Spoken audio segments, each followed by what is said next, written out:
राधण भरिसां ज़मीनी तकरार तां रत जा रिश्ता हिक ॿिए जा वेरी बणिजी विया। शाह पंजो थाणे जे हद ॻोठ मोहम्मद लाखिर लॻ कचे जे इलाइक़े ॻोठ अनवर भुट वासी लियाकत अली पुट अनवर अली भुट साजिद अली ऐं अमजद अली भुट सां गॾिजी पंहिंजे वॾे भाउ बरकत अली भुट ख़िलाफ़ एहतिजाज कंदे संदसि मथां मुबैना इल्ज़ाम हणंदे चयो त असांजे वालिद मरहूम पंहिंजे मोरसी ज़रई ज़मीन ते विरासत कई, जंहिंमें मूंखे 400 एकड़ हिसो मिलियो ऐं मुंहिंजे भाउ खे पिणु हिसो मिलियो।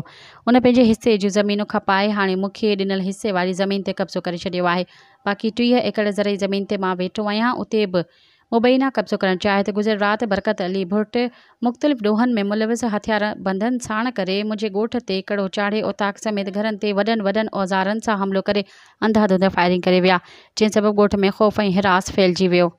एहतिजाज कंदड़नि SSB दादू DIG हैदराबाद खे अपील कई त SHO शाह पंजो सजा जमाली बरकत भुट खां गॾिजी रिश्वत वठी केस वठण खां इनकार करे वेतड़ धमकियूं ॾिनियूं। बरकत अली भुट वटि सरकारी जदीद हथियार ऐं ॾोहारी माण्हू तरसियल आहिनि। असांखे हुननि मां जान जो ख़तरो आहे। असांखे तहफ़ुज़ ॾेई खेनि गिरफ़्तार करे क़ानूनी कार्रवाई कई वञे।